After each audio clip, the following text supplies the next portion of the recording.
more or less the same number of people online. So everybody's still on the call. Thank you. And if you allow me to introduce our speaker, he is actually our last speaker for the day, and thank you for joining us. And his name is Professor Pankaj Dhaka. And the overview of his presentation will be to explore the fundamental aspects of farm biosecurity, its importance in promoting sustainable practices, and how it contributes to the overall resilience of food systems. And our esteemed guest is from Dhaka, sorry, Punjab actually. From Punjab, is working as assistant professor at the Center of One Health, Ludhiana, Punjab, and is associated with the research projects in the areas of zoonoses, food safety, and biosecurity, as well as antimicrobial resistance. So Dr. Dhaka has authored 4 books and 46 research publications in reputed journals. And it is my pleasure to welcome him on stage for the talk. Thank you. Yeah, thank you so much, Dr. Michael, for the brief introduction and the brief overview. Again, thanks to Dr. Randa and team for organizing this 2 days webinar on very crucial aspect on the eve of World Food Safety Day. So I choose this topic because as I find like farm biosecurity is really one of the most important or fundamental pillar of any mm, good public health program, especially in veterinary or animal health aspect. Because as we know, like everyone wants from farm to fork, everything should be safe. So farm biosecurity is really one of the most important pillar in this aspect. So in this brief overview about the concept on farm biosecurity, I will try to describe some of the fundamental aspects of farm biosecurity. And of course, I won't go in much detail because we are having time limitation of 15 to 20 minutes, as I understand. Uh, then we will discuss some of the important uses of farm biosecurity, and I will end the presentation with AMR, okay, how the farm biosecurity can be connected with reduction of antimicrobial usage. As we know, antimicrobial resistance is also a huge problem, not only in animal sector but in human and environmental sector also. So let's start with, this is one of the classical definition of farm biosecurity. So when we started the work, even veterinarians, except in poultry sector, in other sector they were not knowing in many of the regions of country, like biosecurity, bio means what, and security what, and how they can implement in at the field level. Of course, some were having literature knowledge, but fundamentally the things are not so robust as they need. So farm biosecurity, this is one of the holistic definition, like it is the application of set of physical management and behavior. Behavior is one of the most important part, which I assume measures designed to reduce the risk of introduction, establishment, and if established, then how at least we can reduce the spread to within and from the animal population. So some of the basics of field epidemiology is very important cornerstone to understand the farm biosecurity. So I will rush through this. So as we know that pathogens can excrete even through more than one transmission pathways, we must remember. And yes, we know like pathogens, it can be viral, bacterial, parasitic, and I think mycotoxin was the last lecture you had. So there can be various group of pathogens, and they used to have various characteristics. This is one overview, okay, how your farm cattle can get foot and mouth disease. It is one of the most uh, infectious viral disease among animals, as we know, especially ungulates. And you can see, okay, this is just to show you that there can be various transmission pathways, and remember, all are not equally important. Okay, what I want to highlight, if you are having limited resources, it is very very important to identify which pathway can pose more risk as compared to other, and where to target, where you need to block the chain of the transmission. So break the chain is the key concept of any biosecurity program.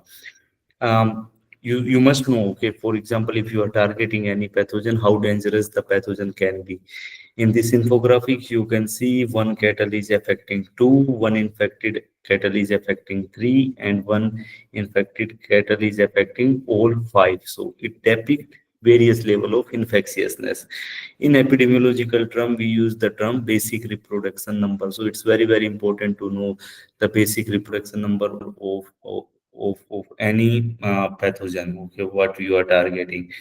So basic reproduction number or effective reproduction number, we need to know, and based on that we need to develop our biosecurity schedules. I will come later about the basic principles of farm biosecurity. So here I listed some of the important part, like fraction of host population that is susceptible. It is one of the most important factor. The sub factor which influence this factor is like vaccination, nutrition, calves, milking animals, etc. Then the second one, rate of contact in the host population. Again, it will depend on various factors like animal fear, if you are purchasing new animal, visitors, veterinarians visits, paravets visit. The third, for example, probability of infection being transmitted during the contact. Again, there can be pathogen characteristics, there can be various transmission pathways, there can be various barriers. Okay, this is of course the positive approach which you put to reduce the probability of contact, like quarantine, cleaning and disinfection, isolation and fencing. And the last one, for example, duration of infectiousness. Again, it's pathogen characteristics most of the time. And remember, many pathogens can survive for longer period of time, even at the environmental setups. So we must know the basic epidemiology, the main core intention of these four or five initial slides are.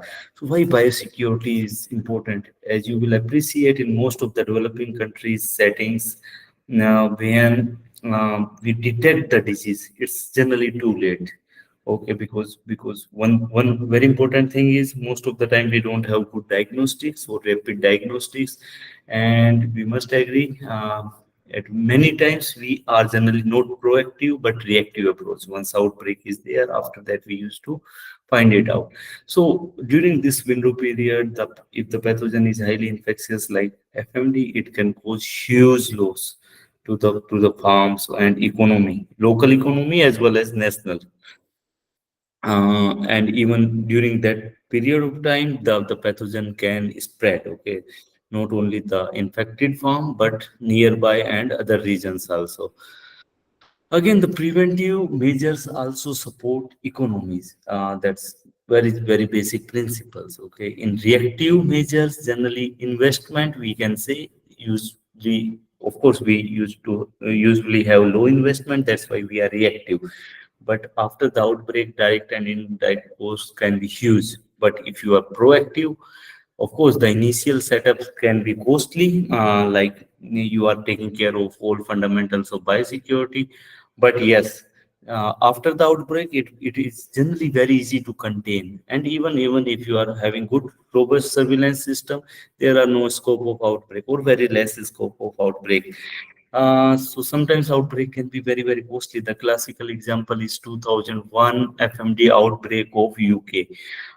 It costed more than 6 billion pigs, cattle, sheep slaughters, and in terms of monetary terms, 8 billion loss to the economy of United Kingdom. So we can appreciate, even in developed countries, the pathogen like FMD or like foot and mouth disease virus can cause huge repercussions on the animal health. So biosecurity is really the foundation of animal health. If you will see the pyramid, it is the most important pillar, or you can say founding stone. After that, preventive, generally most of the time it's overlapping preventive and biosecurity approaches, but no, preventive is like vaccination. That is, of course, very, very important.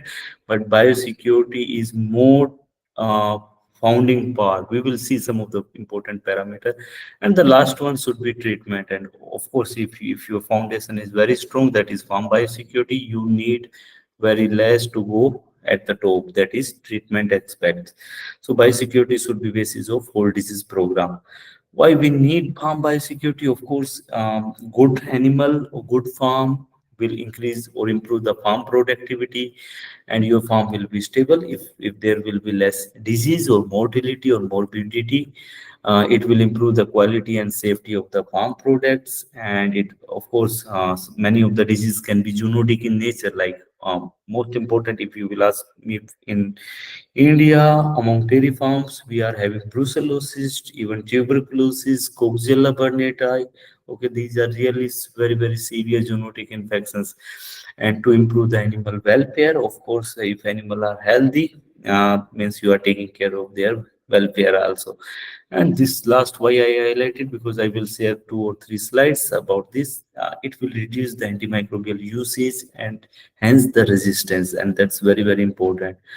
Biosecurity, if you will ask me, 3 very important aspects. Of course, these are preventive measures, but they are combinations of actions. There is no like fixed protocol, because the scenario is different for different farmers. The threat is different for different farmers. That I will explain with the 5 fundamental principles. And these levels can be different at different level. Level means, I means capacity of the farmer. The second is how much the farm size is and how much the requirement of the farmer. So now we will discuss the 5 important principles of farm biosecurity. The first one is segregation, separate the infected and diseased animal. In very simple terms, some of the operation in your farm is clean, where the susceptible animals are there, and some are really dirty. Dirty means where there can be the source of infection.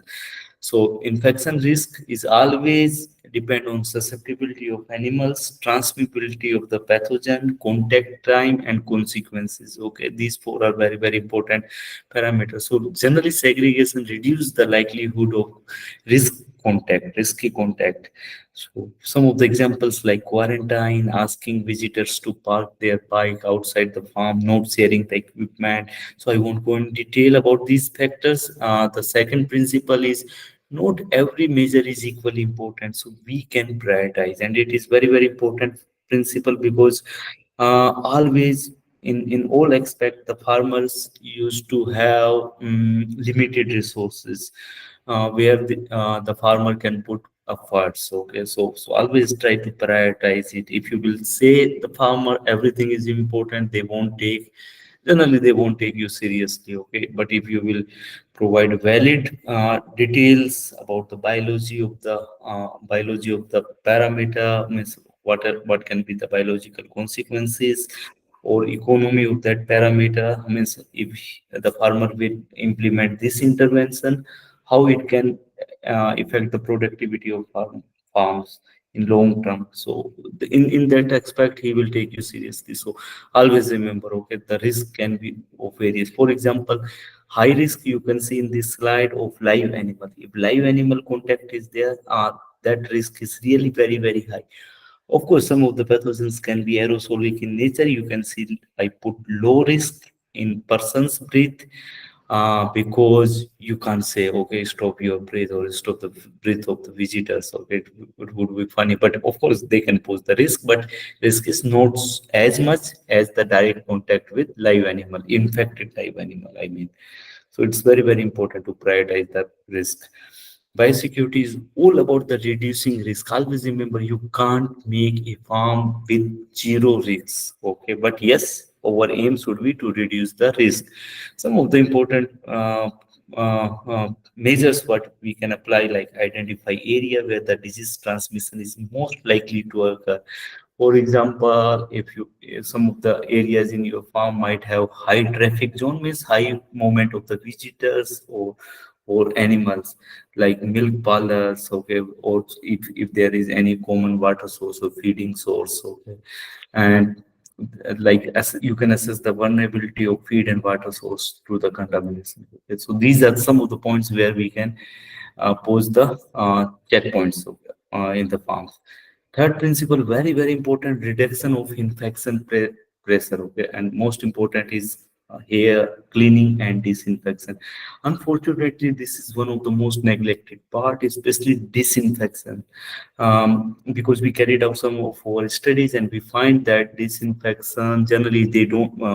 Most of the farmers, even veterinarians, don't have good knowledge about the disinfection protocol, proper disinfection protocol. And remember, some of the pathogens can form biofilms and farms, especially the pathogens which are associated with diarrheal disease and respiratory disease. Okay, so there can be persistent infection within the farm. Now, so in that scenario, the role of really cleaning and disinfection is huge. It will reduce the infection pressure and reduce the burden on the immune system, because of course if your farm is having less microbes or less pathogens, the immunity of the animal will be good one. Okay, means the immunity, the role of immunity, uh, generally we know, like if your immune system is reacting, of course it's not good always, unnecessarily. The next principle is scale of farming operations does matter. Again, it's very, very important. Always remember, while advising to the farmer about any farm biosecurity protocol, what is their operation size and what is their future perceptions. Okay, means how much expansion they want. So biosecurity must be evolved according to the variability of the threat. Okay, large farm operations available of structural component and future expansions plans are very, very important to develop the farm biosecurity protocols. And the next one is frequency does matter. As we discuss, okay, you can prioritize the risk. Even the risk is small or medium, but if it is in high frequency, it can pose really a big risk. As we know, like it can compound or it can multiply. Best example, at individual level, the visitors generally don't pose high risk, but if your farm is having very high number of visits per day or per week, it can be really a big risk. Okay, so always remember. Okay, so never neglect even medium risk if the frequency is high. So this is generally overview of biosecurity measures. You are having internal and external measures. Okay, so I won't go again in detail about the external biosecurity measures. In brief, the measures which reduce the introduction of the pathogen in the farm. Okay, best example like your quarantine procedures, good purchase of the animals. Okay, and internal means which reduce the spread within the farm. Okay, if for example, if by chance there is entry of the pathogen, how you can reduce the pathogen load. Okay, so that's the internal bios component of the internal biosecurity. Best example is cleaning and disinfection. Okay, your housing of the animal. Okay, and if you are isolating the diseased animal from the healthy one. Okay, there can be many rodent control. There can be many. Okay, best example hand washing. Okay, that's very, very important. So of course I won't go in detail about these parameters, but generally broadly we used to divide external and internal. In our studies, what we found, farmers generally used to take care about internal biosecurity. Among that, also some of the parameters are neglected, but very less emphasis on the external farm biosecurity measures.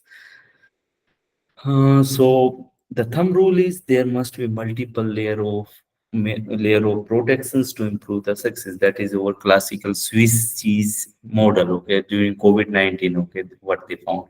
Same with biosecurity. If you are having good parameters, some of the very, very essential parameters if the farmer is following. So maybe some of the negligence can be covered. Okay, from these good parameters. Okay, or what I used to say, the fundamental biosecurity parameters.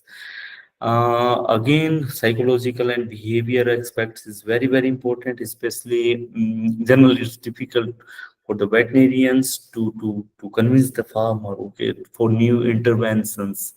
But always remember, veterinarians are the real source of infection, where information, sorry, where the farmers generally put lot of confidence. So why I'm putting this slide, because as a veterinarians, it's duty of the animal health provider, animal health care provider, to update ourselves regularly. Otherwise, the farmer won't believe. Okay, the time is changing. It's the era of social media, chat GPT and all. Okay, so everyone knows that, and all the informations are on the fingertips. So it's our duty to communicate very properly the infection. So uh, I understand for a veterinarians it's really difficult, because they need to face different level, like different farm facilities, small, medium, large, old, new. Okay, very different business priorities, like level of production generally, different bank loans or plan of future expenses, and very different personalities of the farmer. That's again very, very difficult issues. Okay, so yeah, veterinarians need to make the balance between all these parameters. That's very, very important. That's why the role of veterinarians are very, very important, to advocate these changes. And yeah, it's true, one size don't fit all. You need to analyze, you need to explain, you need to propose the sets, and again you need to see, okay, whether the changes, whatever changes you are proposing, whether they are going in good direction, positive direction or not. So in brief, it involves biology, sociology, economics, and politics. Also politics is always a part and parcel of any endeavors, okay, whether scientific or anyone.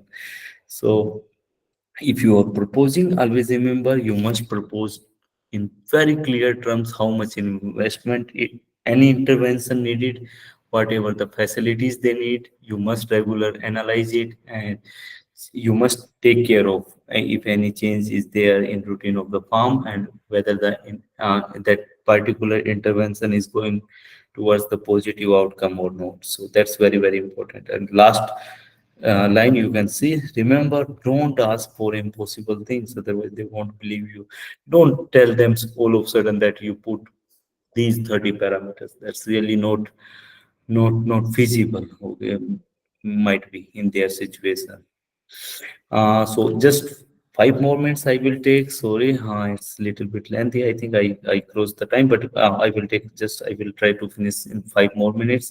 So now I will discuss one of our study, that is scoping review, how the biosecurity is really important to combat the antimicrobial resistance. As we know, like antimicrobial resistance is really a natural phenomena. It is a evolutionary process where microbes used to adapt to any selection pressure. But now the problem is this, because of anthropogenic activities, this phenomena is accelerating. It pace, means it's happening at very, very fast level than the natural frequency. So on top you can see gazelle and deer, they are running. Okay, sorry, gazelle and leopard. Okay, so both are running for their survival. Of course, if leopard won't eat gazelle, the leopard will die. If gazelle won't run, of course the leopard will make his lunch or dinner. So that's very, very clear. Okay, both have to run. Same with microbes and humans. Okay, of course microbes need adaptation for their own survival. But yes, we must draw some balance line. So now it's very, very clear that AMR is a pandemic, ongoing pandemic, not silent also, I will say.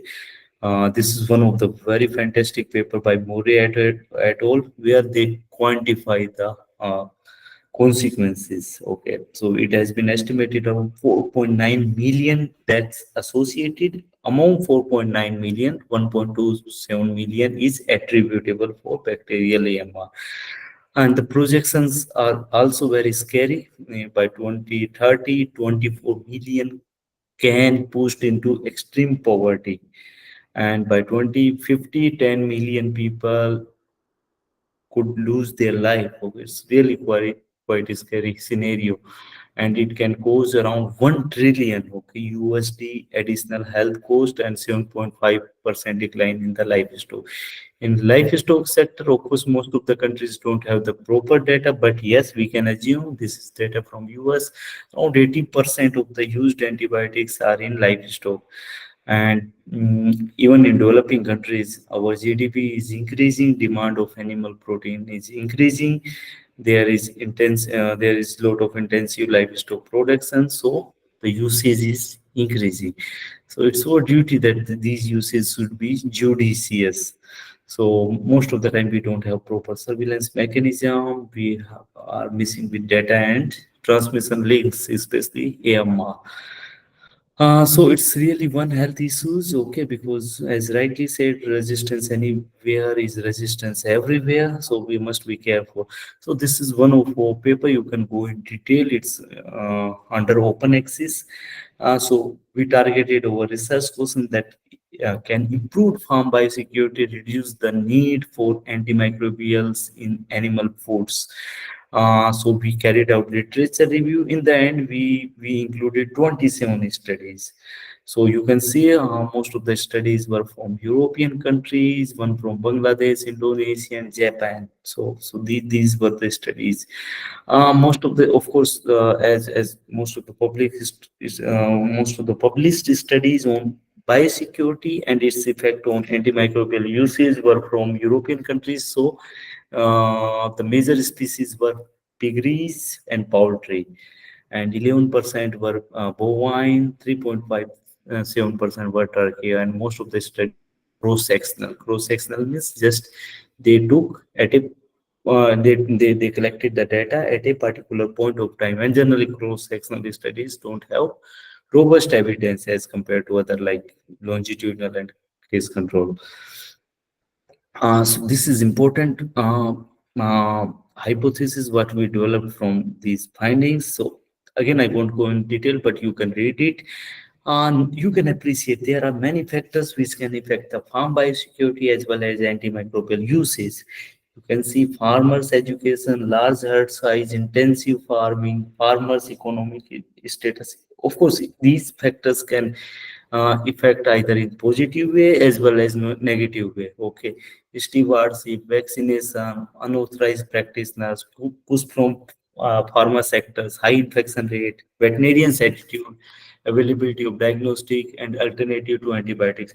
So I will request you after this workshop, if you are interested, you can go through this paper. You can read in detail, okay, how we find as per the available data, how these factors are affecting biosecurity and antimicrobial use. In brief, we find like most of the studies, okay, 14 out of 27 find that if you will increase the farm biosecurity, there will be reduction of in antimicrobial usage. And like 18.5% of the studies pointed out that if you will increase the management, it will reduce the usage. And two studies were pointing that coaching and awareness will reduce the antimicrobial usage, and one studies that yeah, it will improve even farm economics. So why I am highlighting this, because it is the need of our, okay, and we recommended it after in this paper we recommended that there is need for quantitative estimation of farm biosecurity as well as usage. We need to carry out good longitudinal studies covering large geographical area to establish the real association between biosecurity and usage. And yes, we must agree that many of the countries are having extensive and backyard livestock system. That's also need good coverage, okay, how the usage of antimicrobials and how the biosecurity parameters are playing important role in these systems. And yeah, inclusion of biosecurity scoring tool is very important. Some of the freely available tools are there like biocheck and all you can use. Then strengthening of AMU surveillance system, that's again need of the hour. So with this, I am ending with my lecture. Sorry, I took a little bit more time than prescribed one, but thank you so much. Thank you, Professor Dhaka, for the lovely presentation. And I'm sure our guests and audience would do not really mind the extra time taken given the wealth of knowledge that you are sharing.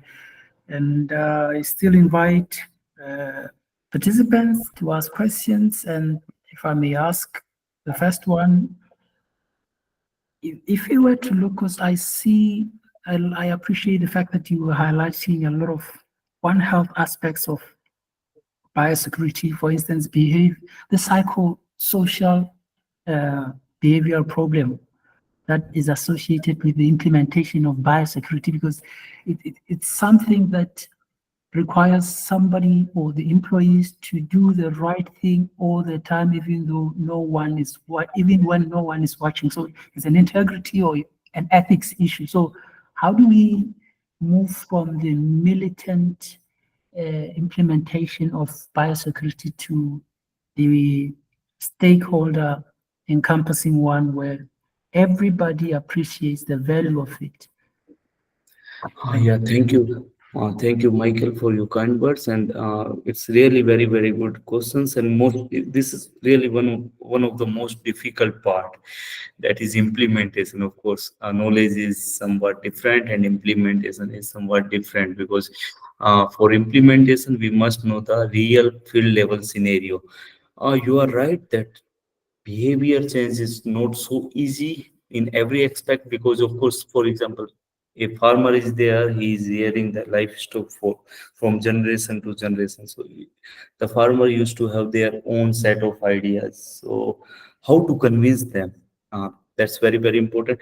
That's why I told you, like, don't force all the parameters at once. Okay, first tell them why it is important. For example, if you want to convince the farmer about quarantine, you must explain, like, what is the biology behind that intervention, why quarantine is important, what pathogens can do. You can, for example, if the farm is having some of the problems like diarrheal problems, you roughly you can carry out some sort of cost benefit analysis. Okay, so it's very, very important to convince the farmer to win the confidence of the farmers, if you want your efforts sustainable at the conditions. And always prioritize it. For example, first tell him two or three intervention.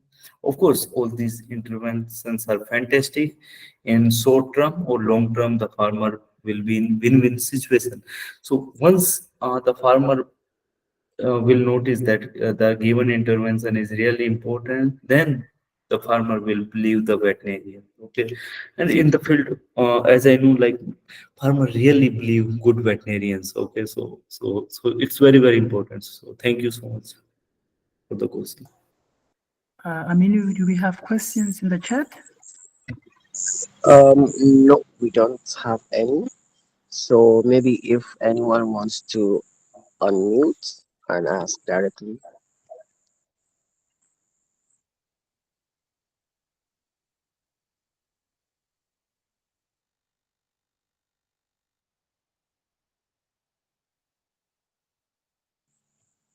Anybody? Maybe I think everyone is clear. Okay, thank you so much. Yeah, it was a very nice presentation. We've learned a lot of takeaways. Thank you very much, Prof. Okay, thank you so much, everyone. Thank you, Dr. Randa and team, for inviting me. So please feel free, if you are having any doubt, you can contact me anytime. Thank you so much. Yeah, thank you. So